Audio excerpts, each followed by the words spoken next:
Hey, good morning, everyone. I'm Tim Chang, a partner at Mayfield Fund, an early-stage venture capital firm based here in the Bay Area. And it is a huge thrill for me to be able to have a chat with one of my favorite sci-fi authors, Eliot Peper. First got introduced last year, I think, or 2 years ago, was it something like that? And we were discussing how Burning Man works because you were incorporating it into a speculative fiction novel you were writing at the time, which turned into a fantastic work that incorporated everything from like cryptocurrency to the dark web to Burning Man. But please tell the audience a bit about yourself and the types of books you write. Sure, yeah. So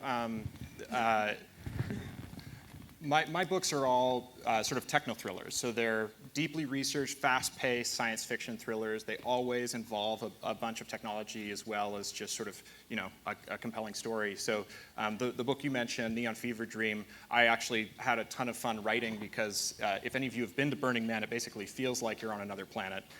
So it was fun to use the sci-fi lens to write that book. But yeah, I mean, my background's in startups, and I used to work for a venture capital firm, so a lot of the things I learned about technology wind up in the books. And that's actually why I've really enjoyed hanging out with you, Tim, because this is just a short panel discussion, but basically every few months, Tim and I get together and screw around and brainstorm about the future, and a lot of those ideas wind up in the next novel. So it's fun to now do that with some other people participating. I think the crazy part too is a lot of the things we talk about, they either end up as storylines or startup businesses or both. Yeah. And so the two really kind of influence each other. So maybe we can kick off with that relationship between sci and fi, and how have you seen that, and how do you incorporate that into what it is that you do?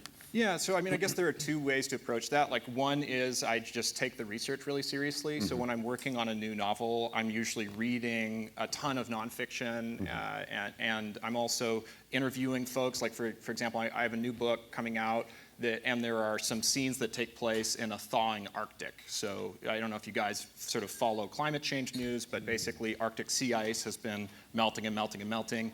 And so I was trying to make sure that the scenes that are set in this possible future had that verisimilitude. So I actually ended up interviewing some, like the first American Arctic explorer to go to the North Pole unsupported, so literally skiing to the North Pole. And you learn some really weird things, and that's actually sort of the fun part for when you're writing fiction, is that the most important things are getting the little weird details right. You can sort of get away with a lot of creativity, let's say, if you get those little details right. So one weird thing I learned about the Arctic is that if you're above the Arctic Circle right now, there are tons and tons of bugs, like enormous amounts of mosquitoes, because when permafrost melts on the northern shores of Canada and Russia, you get all this standing water. Right. So like you can read a million reports about the Arctic without having realized that. So, it's like those little things that I think make the difference. Yeah, you're right. It's those little details that made movies and stories like The Martian so good, right? Exactly. Yeah, exactly. And Andy Andy Weir, the author of The Martian, went to extreme lengths to make sure that those details really worked, and that the world building worked, and that the tech behind The Martian worked. Right. And I think that's part of what makes it such a compelling story. And in terms of the way you craft the storylines, what is your process there? It's probably still the root human drivers, the root human emotions and things that we're dealing with, even though it's in this more advanced technology or speculative setting that they're in. Certainly. People are people still. Yeah. I mean, stories are about people, right? So you like that's the heart of any narrative. Like, we care about each other. So I'm much more interested in how technology changes our lives, our personal lives, our social lives, just our quality of life, than I am in like the actual like mechanics of the technology itself. Yep. And and I think we were talking about this earlier, but I think that when I go to start a new story, I usually really try to take a big step back. Yep. Because maybe this is a good segue, but like one of my favorite genres of speculative fiction is history, right? Mm-hmm. Like historians try to look at disparate data points and recreate these like imagined worlds that we will never be able to visit directly, but happened a long time ago. And so when I try to work my way through imagining a plausible and interesting future, I usually try to step back and think about, okay, like we've gone through all these different sort of like technological epochs. What does that mean, and how does that change how we relate? How does that change the societies we build and how we interact with each other? And then that allows you to take that next step and be like, what might it look like tomorrow? That makes sense. And some of these are pretty near term. Are any of you guys fans of Black Mirrors? That one is really freaky to me because I can't tell if sometimes they're copying the headlines or the headlines are influenced by the storylines. But do you remember the one, I think it was season 3, episode 1, where your social media, social reputation score affects your ability to get things done in real life? And then what is it, just 2 months ago, China releases the so-called citizen score, black box algorithm determined by the government. No insight to how they score it, but your quality as a loyal citizen to the Communist Party now will dictate your ability to get things like train tickets or loans or financial services, right? So. Yeah, absolutely. I mean, I think that, many science fiction writers will tell you that science fiction seems like it's about the future, but it's actually about the present. And because you were saying even like in 1984 was really about 1948. That's right, yeah. So 1984 was written in 1948, and that's what it's about. And it's actually sort of interesting, now with the new administration, 1984 has shot to the top of Amazon bestseller lists. So clearly it resonates with what's happening in our society today, but that was not what it was written for. Right, and right.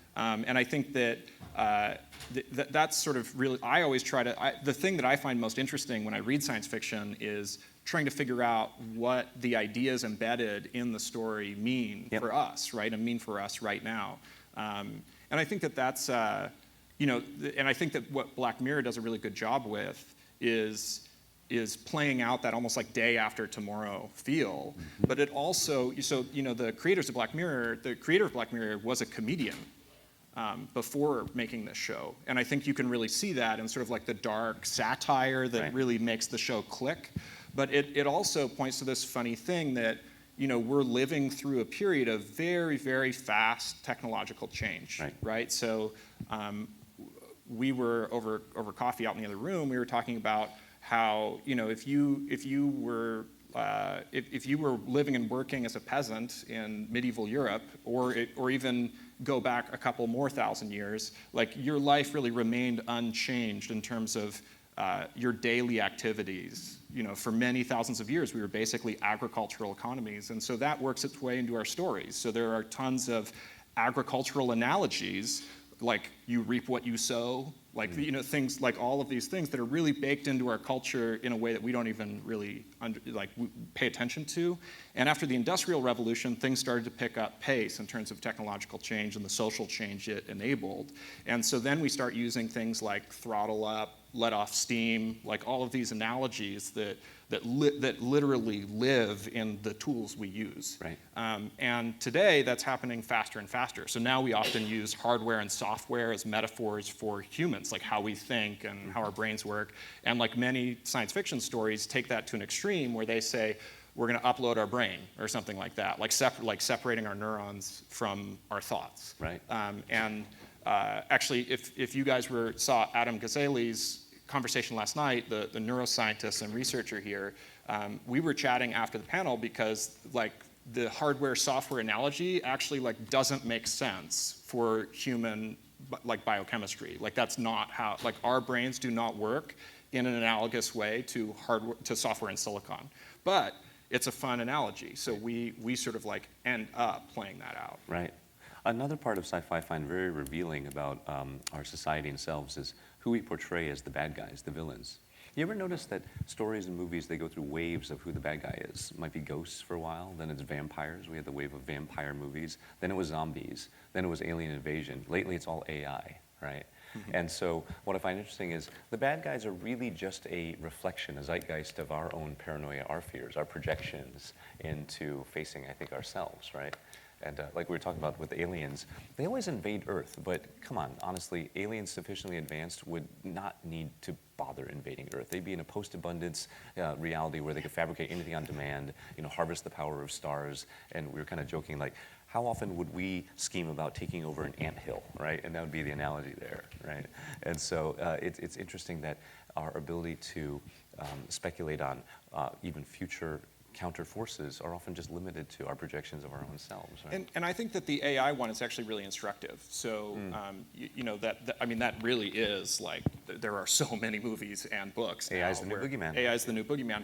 And I think that what's really interesting about AI being a boogeyman, so if you compare that to, say, like a James Bond villain who like would be sitting here on this couch like petting the cat, right? And it's really different because like AI is implacable. It's not human. And I think what it reflects in our current lived experience is just that we live in a world with big systems that are changing all the time and that have a big influence on our lives. And so I think that when you see AI played out in narrative, it's really reflecting how powerless we might feel looking at a world in which, looking at the world we live in, right? And that it's not that there is an evil villain behind it, it's that like the system itself that we're living in is this implacable thing that can't be controlled and can never be truly understood.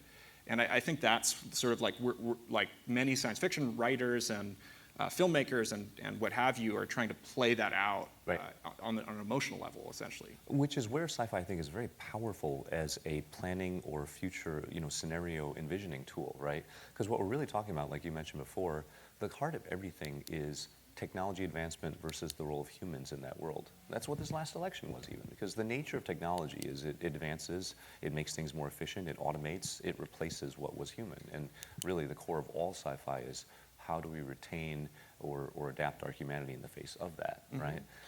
You were saying that good science fiction is really ultimately social fiction because it's talking about how do systems of people work in these new technologies, right? I bet you could take any topic, I just got back from TED, any of the TED Talk topics would spawn its own sci-fi, right? We're talking about universal basic income. What does the world look like after that? WALL-E was actually cited as an interesting one. If we all become beings of leisure with all your basic needs met, do we become just fat leisure beings like in WALL-E? Or do we become like the ancient Greeks where we had time to become philosophers and athletes and creators of things, right?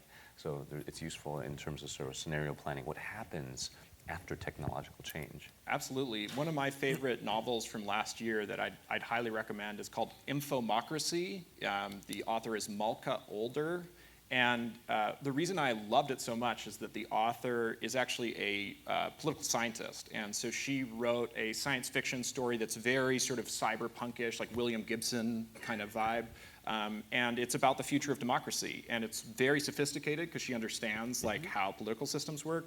But I think it's also really instructive because one of the things that I like to do when I look at the world is I try to look at our social and political institutions as technology platforms, right? So like we actually, like we think of tech as like things we build with our hands, but in fact, probably one of the most important pieces of technology we've developed as a culture is these weird behavioral like collaboration systems that allow us to work together so we can actually have like specialization of labor, and we can have someone who becomes a neuroscientist, right? And like that has real, like that changes what it means to be human.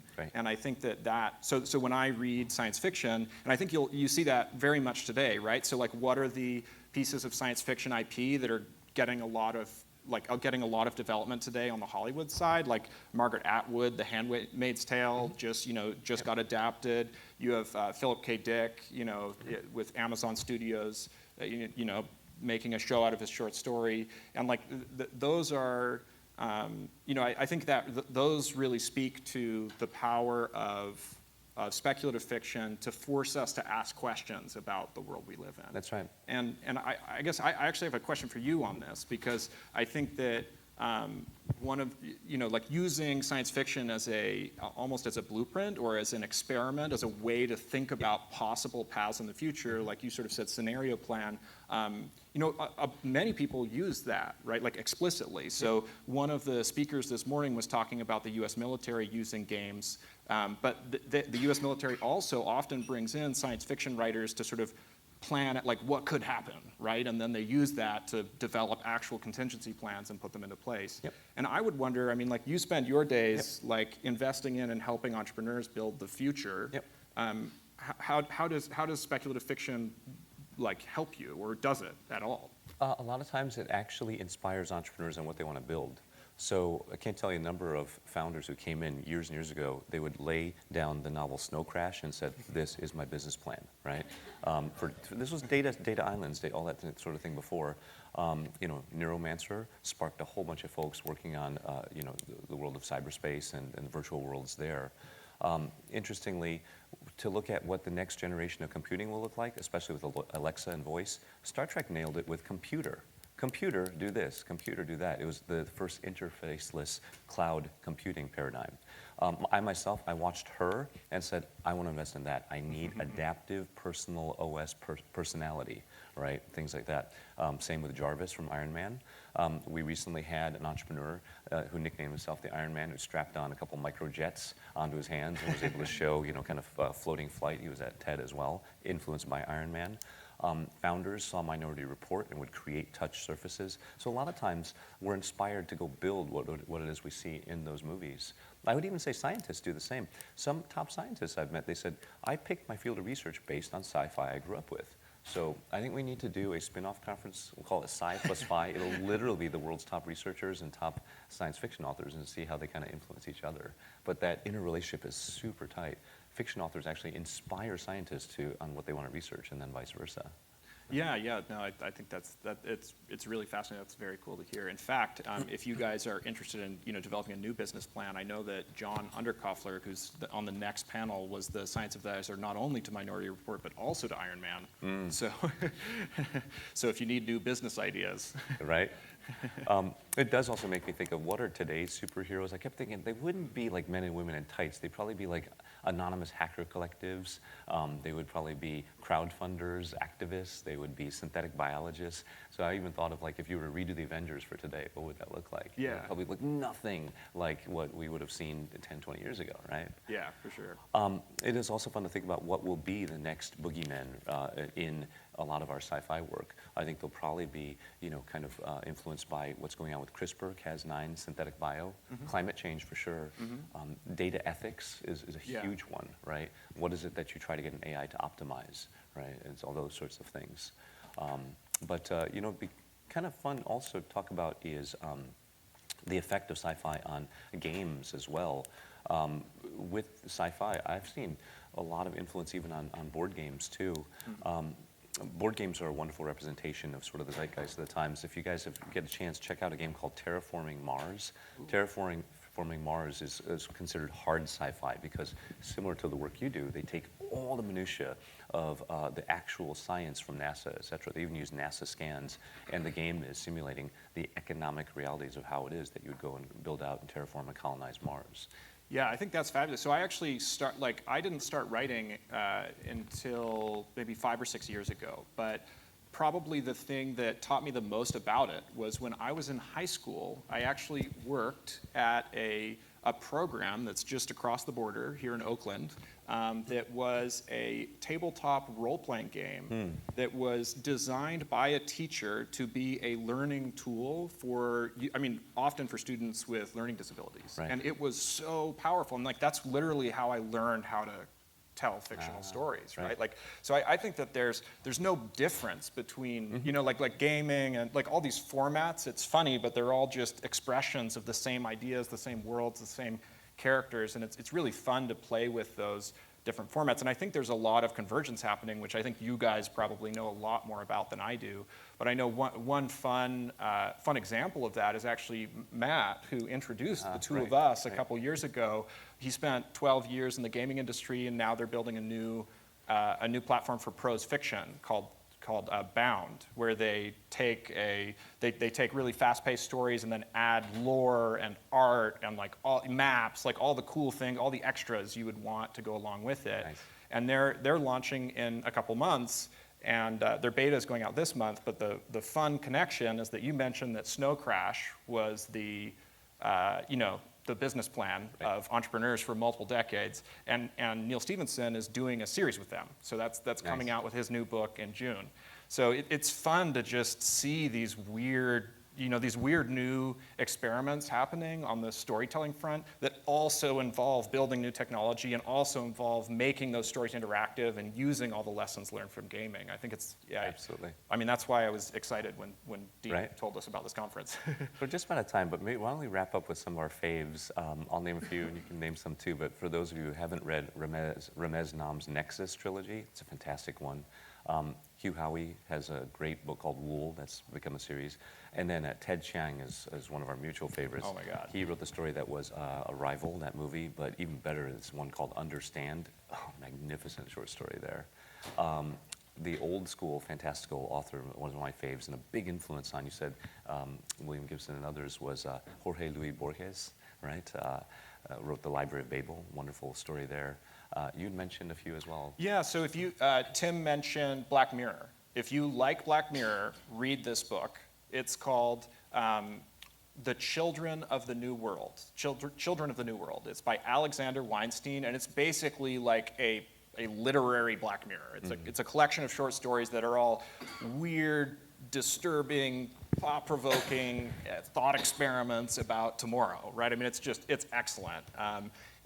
You'll really enjoy it. If you sort of like the hard sci-fi scenario planning stuff, one of the best ones I've read recently is called New York 2140. It's by Kim Stanley Robinson, whose Mars trilogy has inspired a lot of rocketry entrepreneurs. And his new book is excellent. It takes place in a Manhattan that is drowning due to sea level rise. And actually, if you find me or Tim on Twitter, I actually interviewed Stan about the book, and that'll be going out tomorrow. And it's awesome. So like that's another really fun one to add to your reading list. Very cool. And then one last one. You know, again, games influenced by current fiction. And when Trump got elected, Max Temkin of Exploding Kittens fame and Cards Against Humanity, he helped create a game called Secret Hitler. A lot of fun to play. Ooh, I haven't heard this yet. The mechanics of fascism as a party game. So guys, let's give a warm round of applause for Elliot. Yeah. Thank you for a great discussion.